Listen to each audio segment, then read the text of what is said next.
My true story from Oklahoma. My son dug a grave and said, "Sign the will or sleep in it." He threatened to bury me alive unless I signed everything over. I didn't flinch because I knew whose name was already on that headstone. The slap landed hard across my face, the sound echoing against the trellis and the porcelain teacups. My head tilted slightly with the force, but I did not flinch. I did not raise a hand to my cheek. I simply looked up at my son Jared, standing there, in his pressed linen suit, sweat beading at his temple, a shovel clenched tight in his hand. Behind him, the open grave gaped like a secret exposed too soon. It was freshly dug, 6 feet of raw Oklahoma earth. The roses trembled slightly in the breeze, but everything else, the guests, the air, my own breath, seemed to freeze. "Sign it," Jared said through gritted teeth, "or sleep in it." I folded my hands calmly in my lap, fingers brushing the smooth hem of my pale blue skirt. My voice was steady when I said, "You once swore that if you ever turned your back on me, the Lord would not forgive you. Do you remember that, Jared? You were 8. You cried into your pillow for 2 nights after your father left." Jared snorted. "God has no eyes, Mother. Money does, and right now, money says I am doing the right thing. You should be grateful I am giving you a choice." Megan, his wife, stepped forward, her heels crunching lightly against the gravel path. Her voice was shrill. "You think anyone here feels sorry for you, Rose? Look at you, playing the victim in your little garden party while the world moves on. You are outdated, pretty redundant." Guests shifted uncomfortably. Some looked away, others pretended to sip from empty glasses, but no one said a word. No one dared. I turned my gaze back to Jared, then to the grave. Then I smiled. "If Emily could see you now," I said softly, "she would not smile from where she lies. She would not be proud of her brother." The name hit the garden like a dropped glass. Emily. Jared stiffened. Megan's face paled beneath her flawless foundation. Even the roses seemed to stop breathing. "Leave her out of this," Jared hissed. "Why? Because she is the only one who ever made you feel second best? Or because deep down you know she saw through you before the rest of us did?" He stepped closer. The shovel scraped against the edge of the stone border. "Emily is gone," he said, "and she is not coming back." I nodded slowly. "Yes, gone, but not forgotten. I still remember the way she laughed in this garden. I still remember the last poem she wrote, the one she left on your desk, the one you threw in the fire." Jared's eyes darkened. Megan reached for his arm. "Jared, enough. Just get her to sign." I looked out over the crowd. Familiar faces, neighbors, church acquaintances, a few cousins. All had once eaten at my table. All now watched like spectators at a slow-motion execution. I stood. "This garden," I said, gesturing to the blossoms around us, "was planted the year Emily was born. Every spring she would name each new bloom. She called that one Liberty because it bloomed early. She called the white ones Mercy, and the deep red ones, she named them Redemption." I took a step toward Jared. He did not move. "You dug a hole, son. You filled it with dirt and threats and the stink of betrayal. But you did not check the roots. You never asked yourself whose name might already be written on the stone." He said nothing. Megan's grip tightened. "Sign the paper, Mother," Jared said again, his voice lower, almost trembling. I tilted my head. "I buried a child, Jared. There is nothing left in this world that can scare me. You think you can bury me too? Go ahead. But when you do, remember this. I will not be the one rotting beneath lies. That will be you." The wind shifted again. A petal drifted into the grave. For a moment, no one moved. Then I reached into my shawl and touched the envelope tucked close to my chest. But I did not pull it out. Not yet. Let them squirm a little longer. The dead were watching, after all. Emily was my youngest, my joy, the quietest fire I ever knew. From the time she could speak, she would recite little rhymes and name clouds like saints. Her father adored her in a way that was soft but unmistakable. When he died, he left her a portion of the estate, art, land, and his books. It was not about value, it was about trust. Jared noticed. Jared, my firstborn, had always carried the invisible weight of being the eldest. When he was little, he would puff his chest whenever anyone praised Emily. He would pretend not to care. But I saw him, once, standing in the hallway as his father hugged Emily after her piano recital. Jared's little fists were clenched at his sides. His eyes were wet, but he would not cry, not in front of us, not in front of her. That resentment grew roots. By the time Jared turned 24, he had distanced himself from us. Work, ambition, a sharp-tongued girlfriend who later became his wife. Megan only fueled the competition, made everything transactional. Emily stayed soft, never fought back, never played that game. She painted, she wrote, she gave me wildflowers she picked by the roadside. I remember the day she handed me a pressed daisy and said, "You always keep going, Mama, even in drought." She was 22 when she vanished. The police said it was an accident, a single car crash on the river road. Her car was found burned, twisted into the guardrail. No body. Just ashes, metal, melted glass. I never believed it, not fully. Something in me knew it did not make sense. She never drove that road, not alone, not at that hour. Jared barely reacted. He handled the funeral arrangements like a boardroom transaction. A closed casket service, no photographs allowed. He stood with Megan, one hand on her hip, and accepted condolences like a politician. Weeks later, he bought a new house. Months later, his name appeared on deeds that used to be in my husband's trust. I watched it happen with my mouth shut, but my heart wide open. I remembered what Emily had once whispered to me in the garden when she caught Jared yelling on the phone. "He is not angry at you, Mama," she said. "He is angry at being unloved. He just never learned the difference between love and possession." That line stayed with me. Now, standing above the grave he dug for me, I asked myself the question I had been too afraid to say out loud. Whose body was really in that car? Or had Jared not buried Emily at all, but a part of himself? Perhaps the part that once cried for butterflies, for bedtime prayers, for his mother's approval. Perhaps he buried the boy he could never become. And now he stood before me, trying to bury me too. But I had already survived the worst. I had survived losing her. And that made me dangerous. Emily was light. That is the only word I ever felt matched her. Not just because she was fair-haired and soft-spoken, not because she liked white linen dresses and walked barefoot in the garden even after the frost settled, but because she carried something gentle in her, something unbreakable in its grace. She was the kind of child who asked questions like, "Do sunflowers get lonely when the sun sets?" She was not like Jared, and that was the beginning of everything. From the moment she could talk, she had a way of making people pause. Her voice had a cadence that made you listen. My husband, Charles, adored her. He called her his sunbeam. Jared noticed. Of course he did. He was 7 when Emily was born, old enough to understand what it meant when his father stopped calling him first and started carrying a tiny pink bundle into every room like it was the heart of the house. I remember the day Jared stood by the doorway, watching Charles rock Emily to sleep. His fists were clenched so tight his knuckles went white.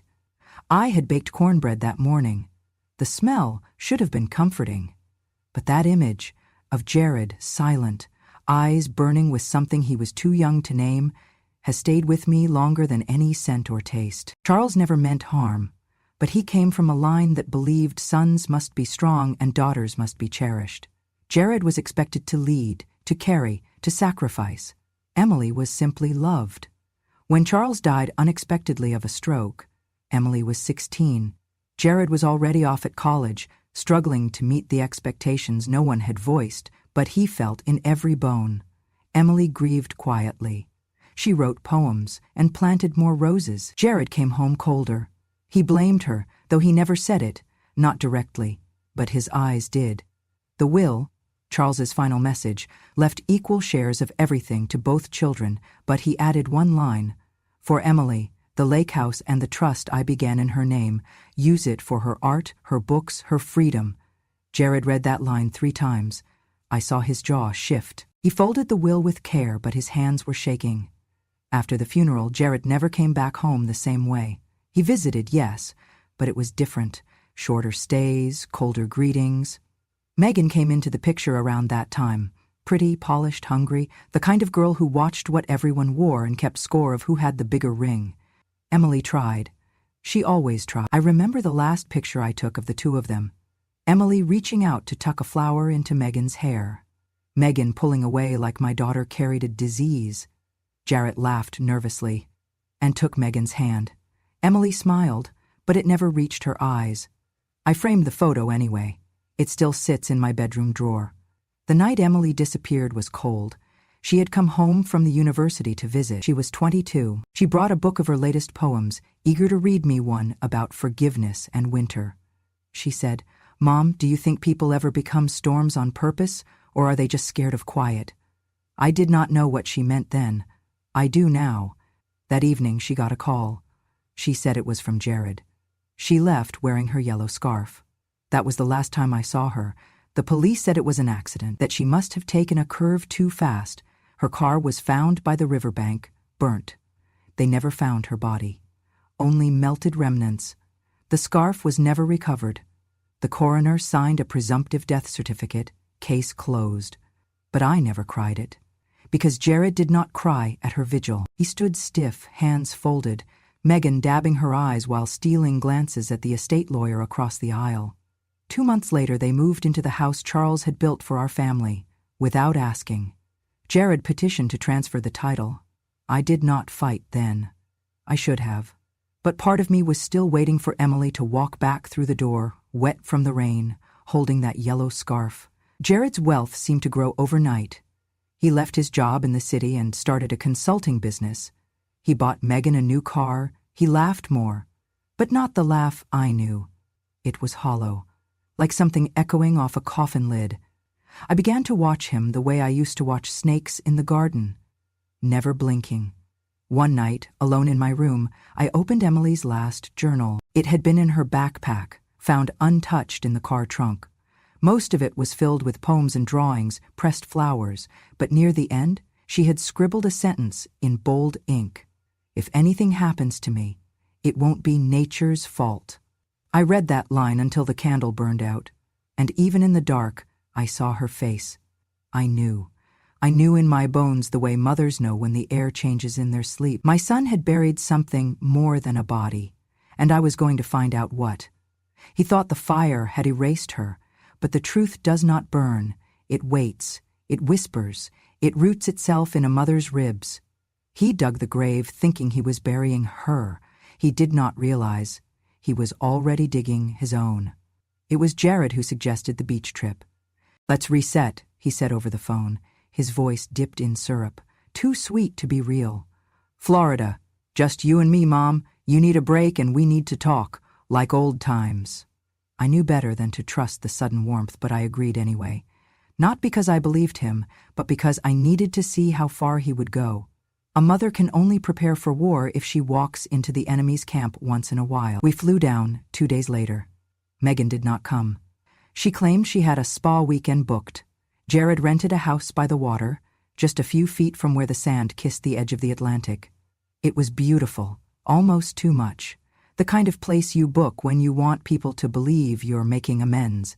He poured wine, grilled shrimp, smiled too easily. He asked about my childhood, about my health, about the garden. The shovel in the graveyard tone from the garden party, gone. Replaced with a son who said things like, "We've been through a lot, haven't we?" I played along. I wore my sunglasses, even when the sun dipped below the horizon, so he could not see my eyes calculating him like a balance sheet. On the third morning, he asked if I wanted to take the kayak out. "We'll just drift," he said. "No paddling needed. I'll do all the work." That part, at least, was true. We launched from a quiet cove, the world still damp with morning mist. He paddled us out just far enough that the houses were specks and the beach was a thread of gold behind us. The water was calm. So calm. I remember thinking it felt like glass, deceptively still. "Do you remember when Dad took us to Lake Texoma?" he asked suddenly.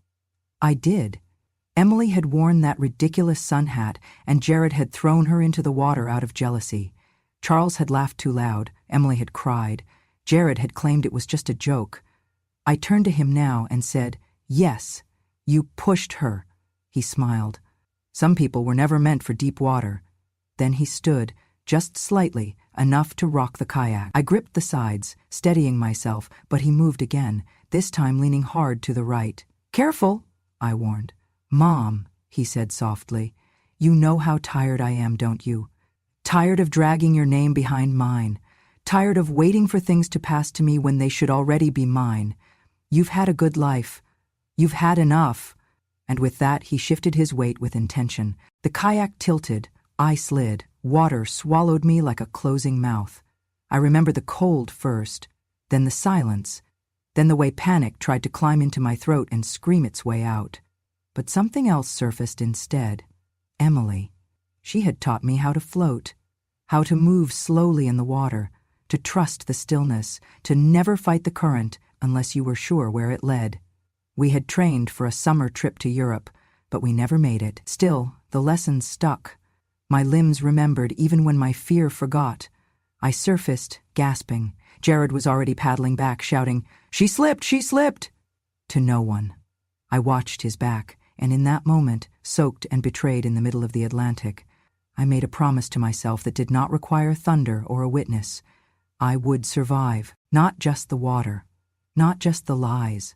I would survive him. I swam back alone. The coast was farther than I thought, but I moved slow, steady. My legs burned, my chest ached, but I reached the sand without screaming. No lifeguard, no crowd, no dramatics. Jared was already on the phone, pretending to call for help. He hung up when he saw me walking up the beach, my hair dripping, my eyes steady. "You okay?" he asked, his face tight with something he could not name. I nodded. "You were right, Jared. I have had a good life. And I'm not done yet." He tried to laugh. "It was just an accident." "Of course," I said. "Just like the others." I said nothing else.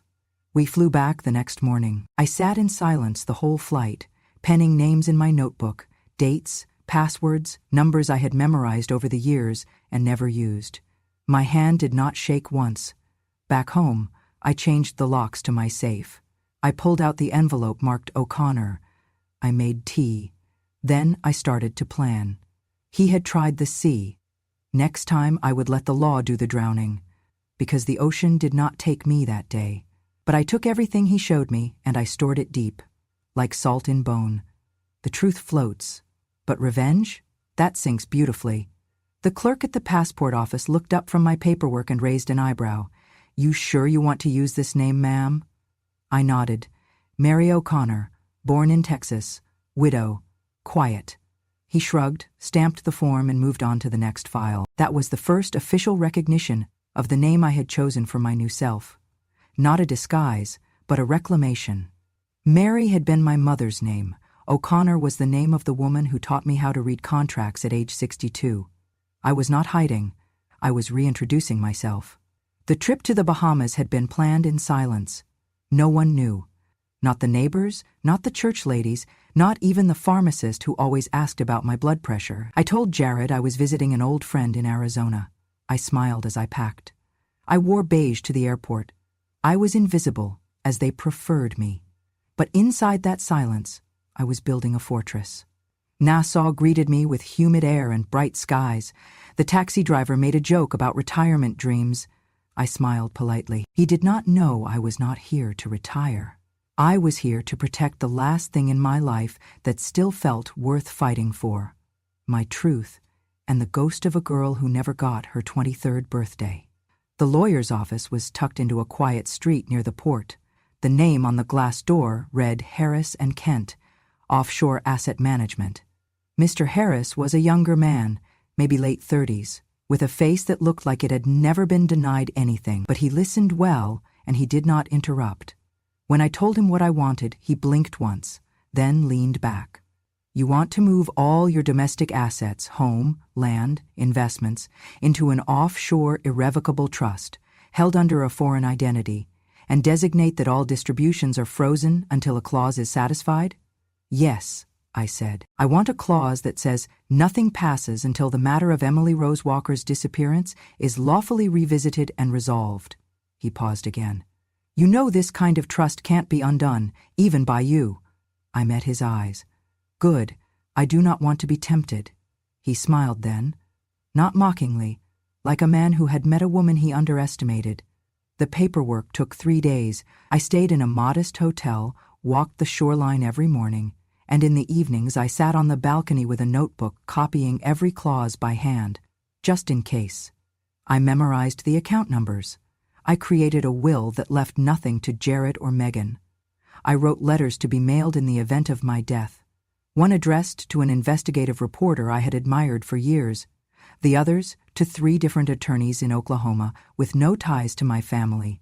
In the final draft of the trust document, beneath the legalese and the codes, I asked Harris to add a single sentence in plain English, justice for Emily before comfort for anyone else.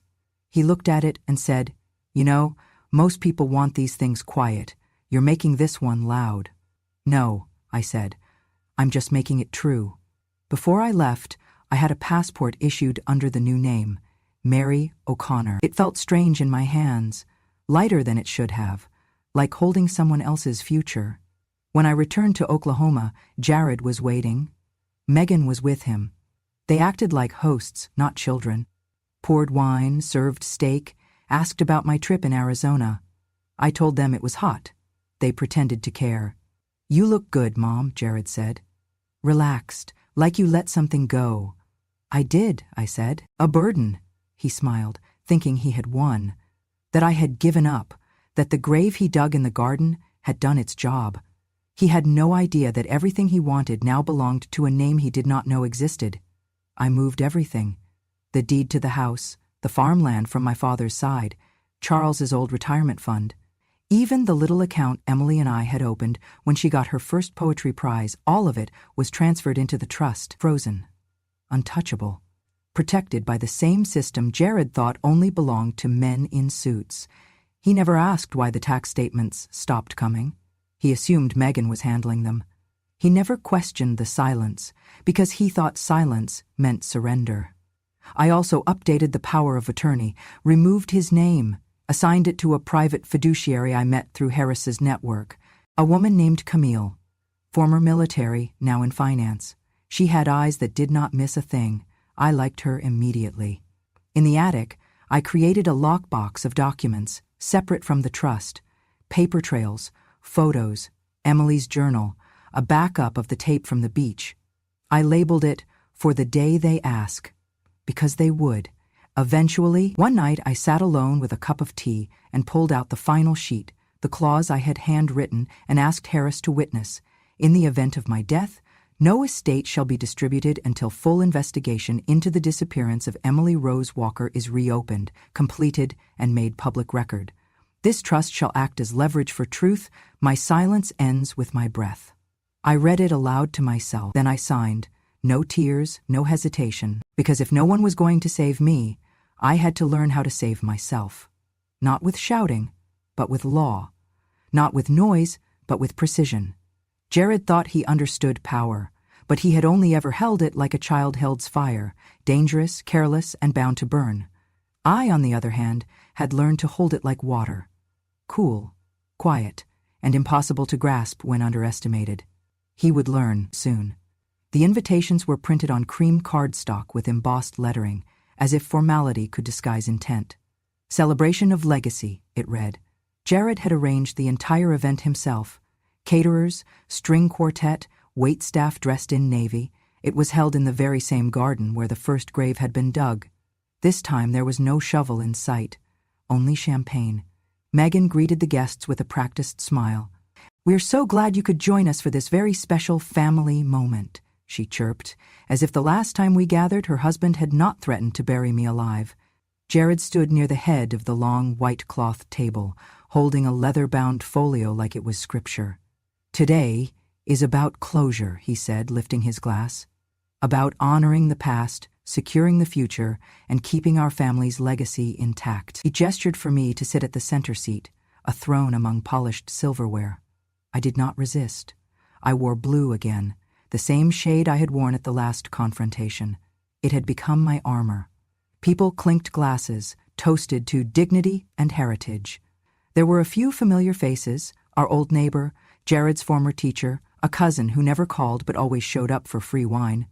Their smiles wavered when I caught their eyes. They knew something was off, they just did not know where it sat on the table. Jared tapped the folio.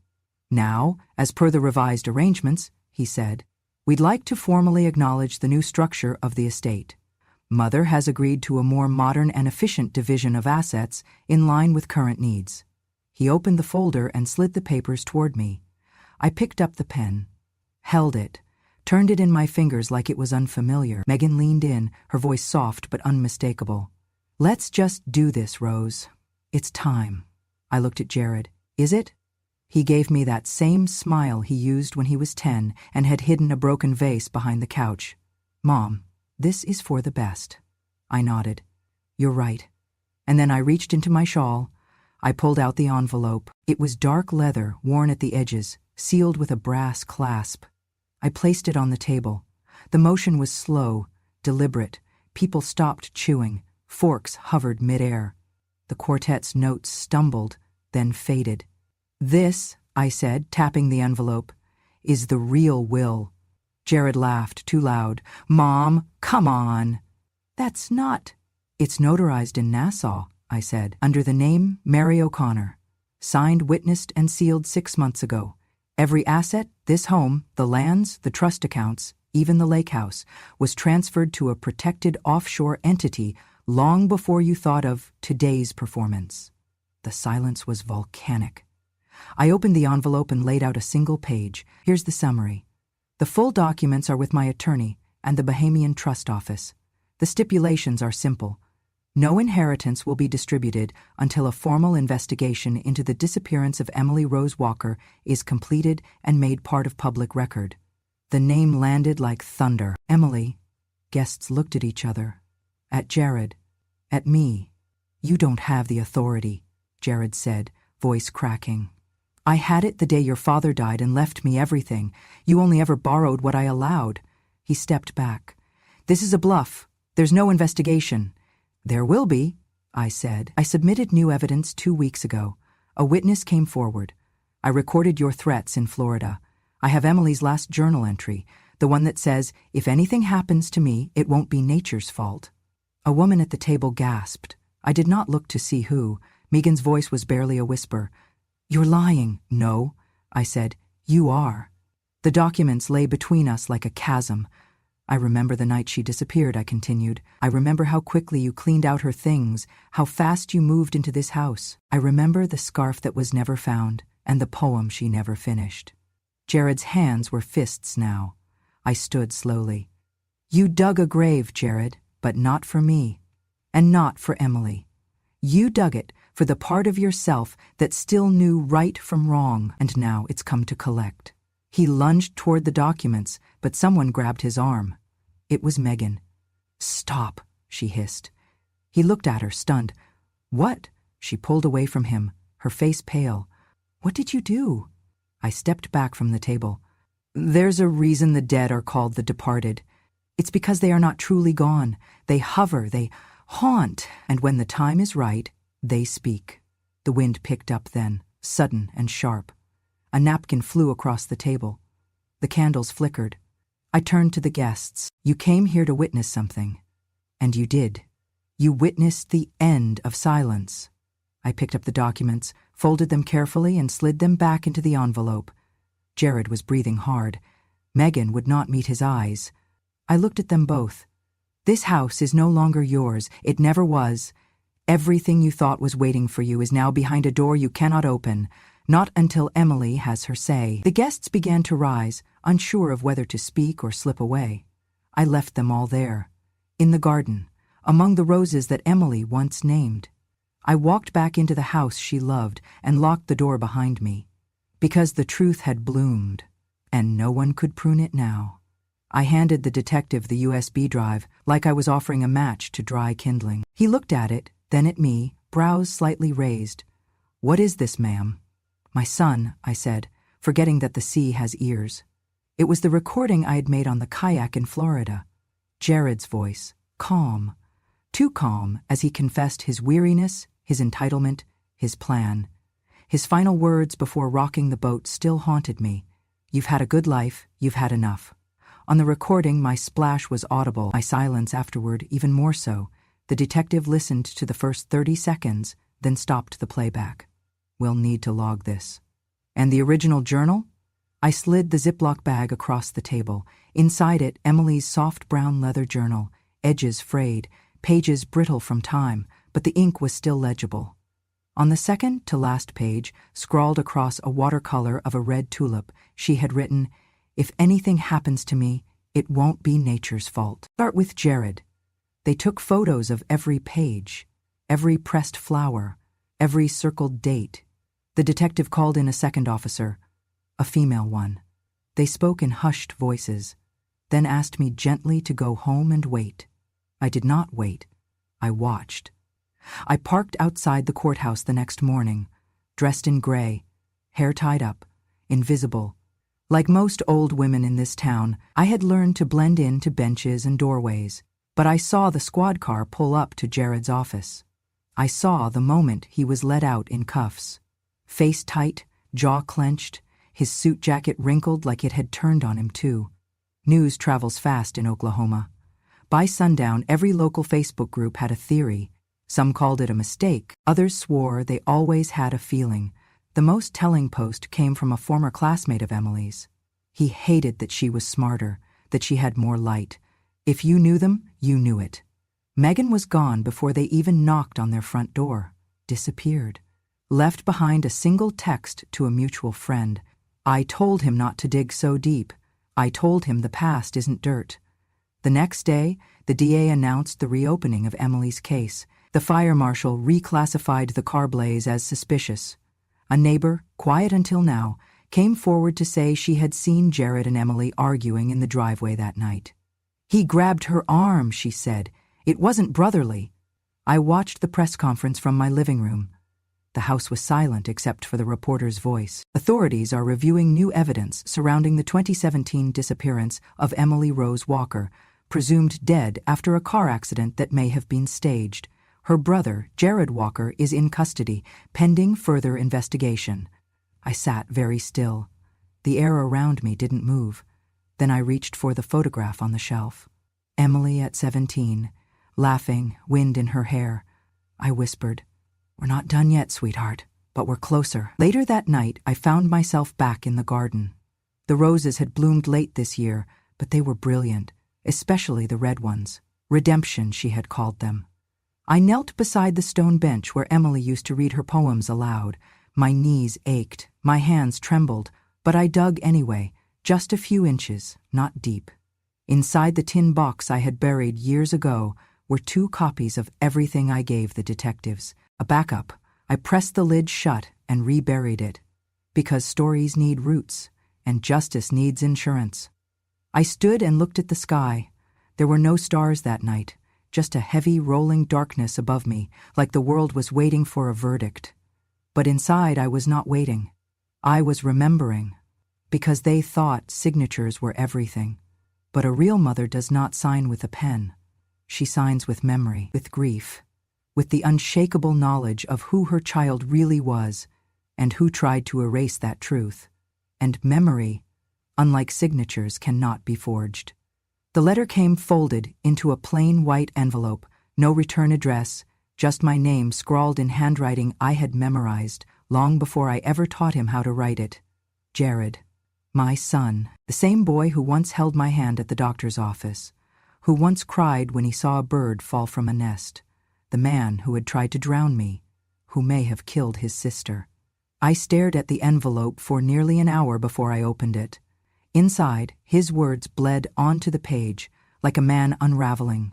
There were no greetings, no dear mom, just confessions. "I do not know how to explain what happened," he began, "or tell me the words. Thomas at sea is as long as memory, for Eleanor is 25 years. There is no excuse that can bring her back. If she is truly gone, there is no lie I can untell that will make you forgive me, and I do not expect forgiveness. But I remember things now, things I have tried to forget. I remember her laugh. I remember the poem she wrote for Dad's birthday. I remember the way you used to braid her hair. I remember hating that she was softer, because I thought it made her weaker. But she was stronger than me, wasn't she? Stronger than both of us," he went on, paragraph after paragraph. He said he had lost himself, that Megan had encouraged his ambitions, that he did not mean for the fire to happen, that it was an accident, that he just wanted her gone, just for a while, so he could claim what he thought was his. I see now what I've done. I see it in the silence of this cell, in the way the guards look at me, in the way I hear her voice in my dreams, and she never forgives me there either. He ended with a plea. Come visit. Please. Let me look you in the eyes and tell you that I know I failed you, that I failed her. Let me try to be a son, even for a moment, even if you never speak to me again. I folded the letter carefully and slid it into the drawer next to Emily's last journal.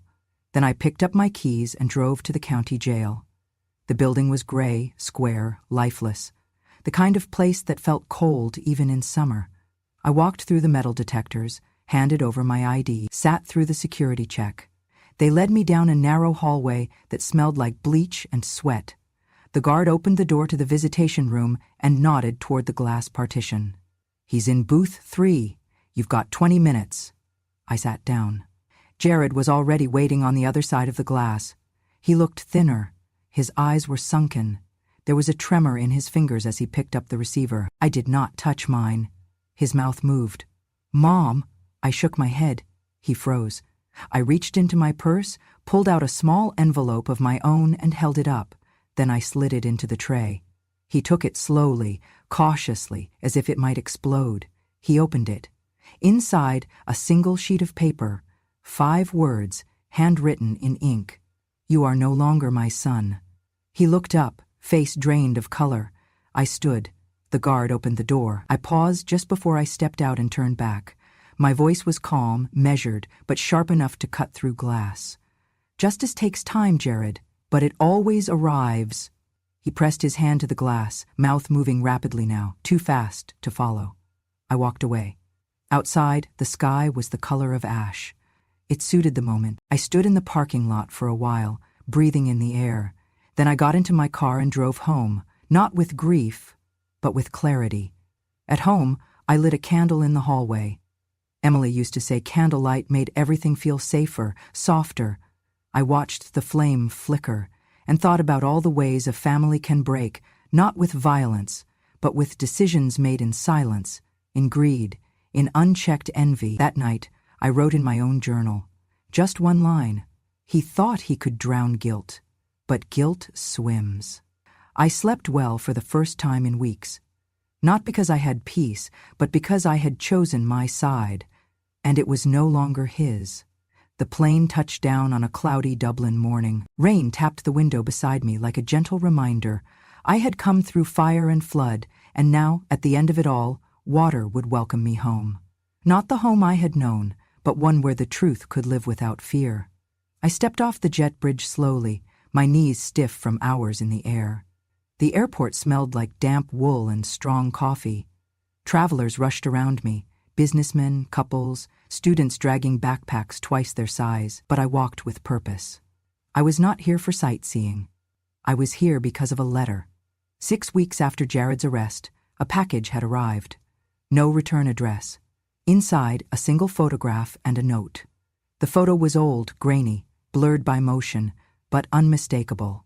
A woman with dark hair sitting on a bench near the River Liffey. She wore a blue coat. Her face was turned just slightly to the side.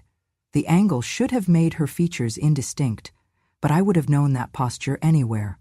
The note was written in a hand I had not seen in nearly a decade. Mom, don't wait on the porch too long. I read the sentence over and over again, the Vietnamese phrase we had shared quietly in her childhood. Don't wait too long on the porch, Mom. The last thing Emily had whispered to me the night she disappeared. She had kissed my cheek, scarf wrapped tight, a book of poetry tucked under her arm. Now, here I was, half a world away, walking through the terminal with her name tucked into every heartbeat.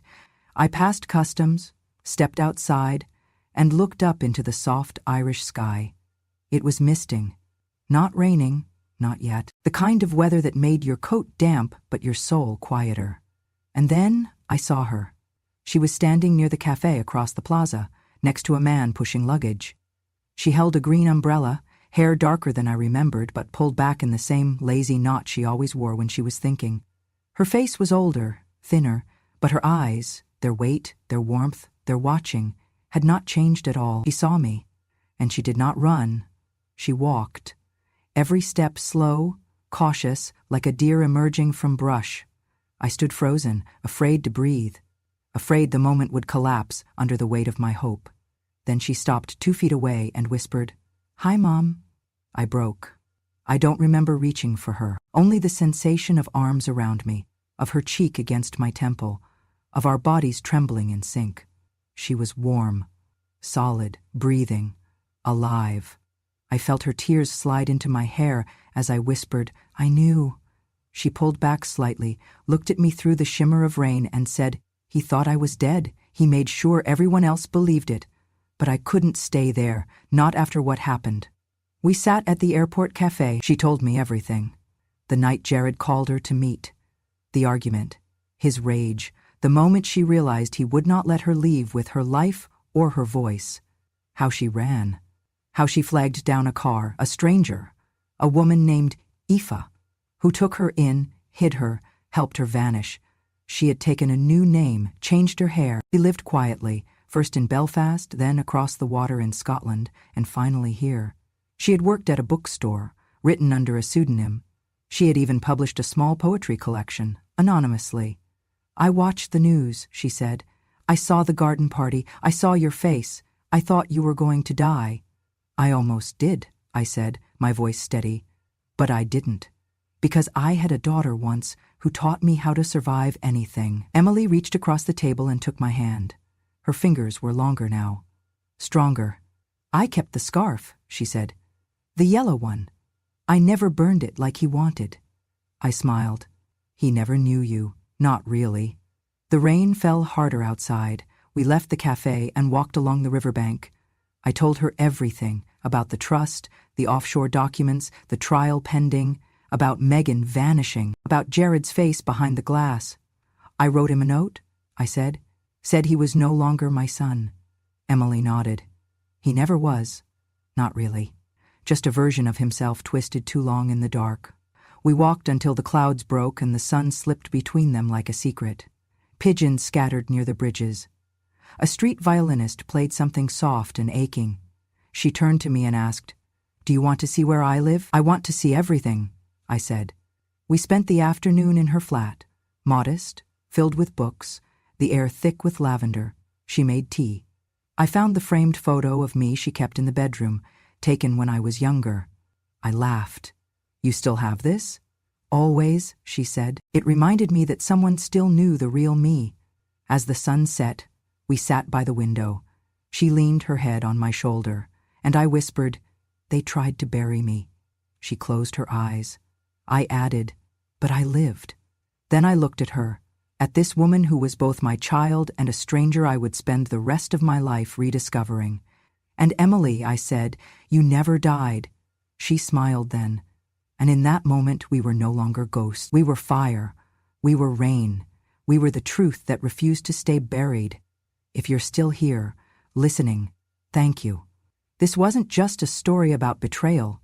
It was a reminder that even the quietest mother can carry the sharpest memory.